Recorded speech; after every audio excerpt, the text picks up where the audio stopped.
네, 마태복음의 마지막 28장 하나님의 말씀은 부활의 행적을 신앙 고백으로 말씀하시는 내용들을 볼 수 있습니다. 예수님의 마지막 그 행적들을 통해서 신앙 고백으로 이 마태복음이 마무리되는 것을 볼 수 있죠. 먼저 부활의 내용이 1절부터 10절까지, 그 다음에 경비의 보고가 11절부터 15절, 그 다음에 마지막에 제자 사명에 대한 내용이 16절부터 20절까지 등장하게 됩니다. 1절은 안식일이라고 말하는데 이 안식일은 금요일 저녁부터 토요일 저녁까지를 말하는 것이죠. 그리고 3절은요. 그 형상이 번개 같고 라고 말하는데 역동적인 형상을 말하는 겁니다. 그리고 위풍당당한 모습을 보여주는 것이죠. 그 다음에 그 옷은 눈같이 희거늘이라고 말하는데 순결함과 완전함을 의미합니다. 그리고 7절에 먼저 갈릴리로 가시니 라고 말하는데 여기서 갈릴리는 복음 전파의 시발점입니다. 그리고 예수님의 주 사역지고요. 또 부활과 승천의 장소이기도 하는 것입니다.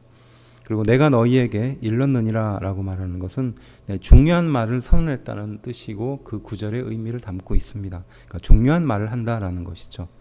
8절은요. 무서움과 큰 기쁨으로 라고 말하는데 하나님 앞에서의 사람의 감정, 성도의 감정으로 보는 거죠. 무서움과 큰 기쁨, 이 두 가지가 공존하는 것입니다. 9절은요. 평안하냐라고 말하는데 이 평안은 샬롬입니다.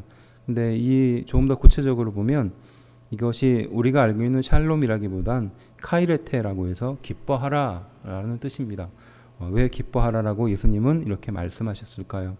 지난 모든 사역들을 다 마무리하고 우리 인간의 모든 죄들을 다 짊어지고 부활하셨다라는 의미죠. 그래서 너희는 그것을 기뻐하라라는 의미에서 말씀하셨을 것입니다. 12절부터 14절은요. 군인들에게 돈을 많이 주며라고 말하는데 이것은 군인들을 매수했다는 거죠. 그 다음에 총독에게 들리면 이라고 말하는데 실제로 이 군인들은 그 예수님의 시체를 지켜야 될 임무를 가졌지만 결국은 그것을 완수하지 못했으니까 총독에게 신문을 당할 수밖에 없는 그런 위치입니다. 그때 바로 이들이 종교 지도자들이 내가 옆에서 처벌을 당하지 않도록 도와주겠다 뭐 이렇게 말하는 겁니다. 지켜주겠다는 거죠.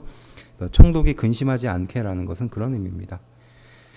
16절은요. 예수께서 지시하신 산이라고 말하는데 여기에 대해서는 확실하진 않습니다. 그래서 추측하건대 갈릴리 지역에 있는 산 정도로 추측할 수 있습니다. 18절은요. 하늘과 땅의 모든 권세를 내게 주셨다라고 말하는데 하나님과 동등한 권리 또 창세 전부터 갖고 있었던 예수님의 능력 그 위치를 말하는 것입니다. 19절은요. 모든 족속이라고 말하는데 이것은 이스라엘에 국한된 복음이 아니라 모든 민족에게 이제 확대되었다라는 일종의 선포입니다. 그리고 제자를 삼아라고 말하는데 이 제자를 삼는다는 것은 가르치고 훈련시킨다라는 것이고 이것은 계속된다라는 의미입니다. 아버지와 아들과 성령의 이름으로 라고 말하는데 이것은 삼위 하나님의 온전함으로 역사하겠다라는 것입니다. 그리고 세례를 베푼다는 것은 잠겨진다, 또 씻겨진다, 거듭난다라는 의미죠. 20절은요. 모든 것을 가르쳐 지키게 하라라고 말합니다. 계속해서 가르치라는 겁니다. 그리고 볼지어다라고 말하는데 이건 강조용법이죠. 그러니까 확실하게 볼지어다, 그러니까 확실하게 그것을 하겠다라는 뜻입니다. 그리고 세상 끝날까지는 최후 심판 때까지를 말하는 것이고요. 마지막으로 너희와 항상 함께 있으리라라고 말하는데 이 마태복음에 등장하는 그 특별한 문법이 있어요. 반드시 그렇게 하겠다라는 뜻입니다. 그래서 이것을 에고 에이미 용법이라고 하는데 예수님께서 이렇게 마지막에 내가 반드시 너희와 끝까지 함께 하겠다라고 약속하는 것입니다.